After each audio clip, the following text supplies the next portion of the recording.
So we're at the entrance to the Conch Community Hall, and this is where our mayor used to hold those meetings of the Conch Hospitality League. I would like to point out a couple little bit of architectural nuances that make our KeyWest inspired resort so special. One of the things is when you look around the resort, you'll see our Victorian architecture, which has a little bit of a Caribbean influence. The Caribbean influences primarily come from the colors, because there in the Caribbean islands in the 1800s, this is when they decided to develop those different colors. Do any of you know why those buildings are so colorful in the Caribbean islands? Well, actually, so sort of. So what happened is, back then, all the buildings around the capital, so on the island of Carrascal, at the capital of Willemstad, all the buildings were painted white. And they just elected a brand new Governor General. Now the problem was, our Governor General, Kickert, suffered from very bad migraine headaches. And he believed that the reflection of the sun off of these white buildings are what caused his headaches. So, since he now has the power, he orders everyone to paint their buildings to different colors to reduce the reflection of the sun and lessen his headaches. And that's why it came about. And then later they found out he owned his own paint company. Oh my gosh, gracious. Yeah. Anyway. By the way, in those railings though, you notice that very famous silhouette of Mickey Mouse?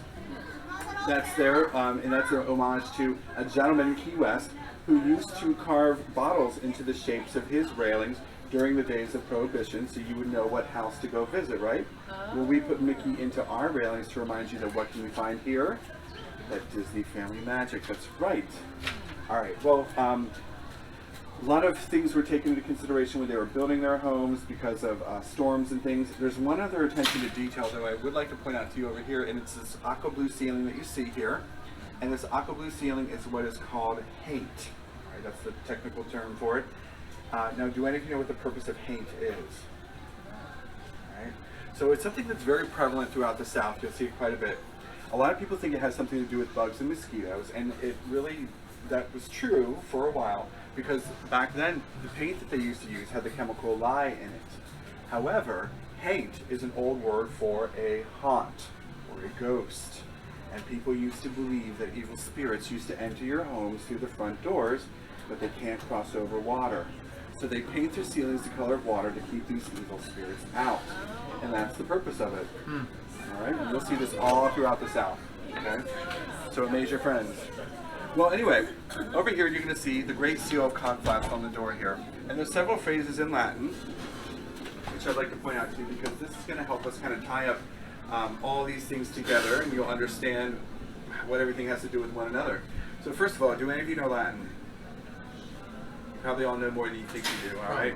So have you ever heard that famous expression from Julius Caesar, Veni, Vidi, Vici, before? Yes. What's it mean? That's it. I came, I saw, I conquered. So here we have Veni, Vidi, Veni, ad infinitum. Well, thanks to Buzz Lightyear, you know that ad infinitum is going to probably mean? Yeah, infinity, which is forever, right? So I came, I saw, I came here forever. If you come here forever, you're going to stay. Came, I saw, I stayed. Oh, wow. Conch, of course, that's the name of the island, right? The CH is pronounced like a hard K.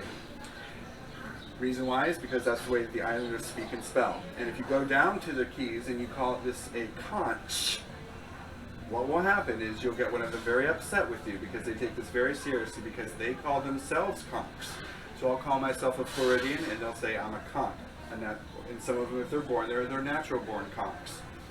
Now, in the year 1982, to show you how pervasive their feelings are still to this day towards the government, they're still very angry. What they do is they tried to form their own government. And the reason why they were mad is because the government started to put tolls on those bridges that were leading to the islands. So they tried to form their own government, and they called it the Conch Republic. They even have their own passports. And we hang the flag for the Conch Republic out in the front of the resort. Now you see Disney on there, because why Disney? You know, it's because they own everything, right? Don't they? All right. Now 1991, why is 1991 there? Because when it opened. That's when we opened up, December 20th, 1991. I don't know if you remember, but I also mentioned something else was number 91. Remember? That's right. That was the number of Henry Flagler's personal rail car that he took down to Key West, Florida. Right? Get ready, there's more of that coming. Carpe diem, omne diem. Thanks to Dead Poets Society, you know carpe diem means seize the day. And then omne diem is going to be every day. And then pro bono persona is the last one there. So when a lawyer works pro bono, what's he doing? He's working for free. Now the full expression for the lawyer is pro bono publica, which translates to mean for the good of the people, for the good of man, they're going to take the case, which turns out to be for free. So if we have pro bono persona, if publica is the people, persona is going to be who? It's going to be you. So this is for your own good. All right? Now to understand all this, we're going to take a little trip back in time to the year 1913. Now in 1913, it's been about a year and a half since the train first arrived there in Key West. And there, walking down that beautiful marble staircase that he built for his wife in Palm Beach, Henry Flagler, at the age of 82 and almost completely blind, slips and falls and dies. Okay? Now, the reason why this is not that sad is because Flagler's folly had never come to fruition, right? He never got bankrupt from the train. The train was a huge success. And so he died worth millions of dollars, right? Well, the government still didn't like that train, and so they sought to put it out of business, all right? Now, how are they going to do this? All right. Well, the train continued to flourish, and they finally came up with this idea, and they said, you know what? We are going to build our overseas highway, that road that you can now drive down to take to get to Key West, Florida. So you won't need that train anymore. And so in order to build this highway, though, and to construct some of those bridges, they needed workers. Well, very conveniently, after World War I, there were several veterans who were out of work. And 250 of them showed up on the steps of the Capitol, and they said, where's the money that you promised us?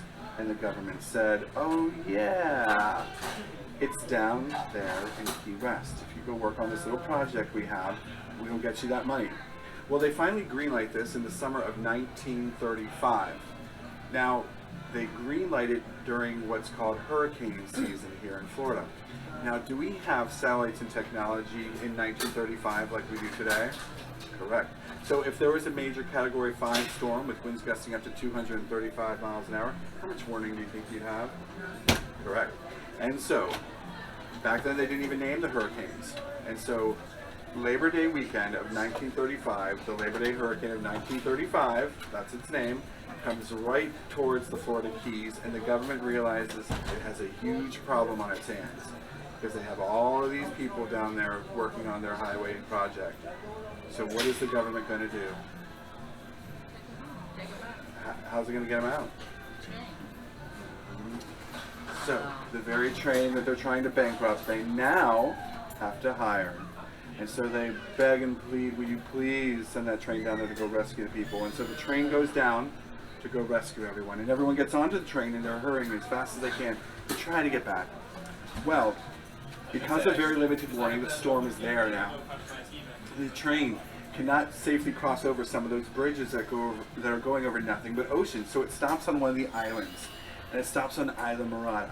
And it's just then, in the middle of the night, this giant wall of water comes and blasts the train off the tracks. And it destroys the train, and it destroys 40 miles of train track that erode away and twist up into the air due to the current. Also, over 500 people lose their lives, and it becomes one of the most destructive hurricanes in recorded history. And most of the bodies from the people who are in the storm, who passed away in the storm, are washing up on shore up to 2 years after the devastation. And the Americans were furious at the government because they saw this as a huge betrayal to our heroes. So what they did was they launched a congressional investigation into who was responsible. And Ernest Hemingway himself penned an editorial that was published in papers all across the world, and it was called Who Killed Our Heroes? And that is why you can't take the train to go to Key West to this day. Right?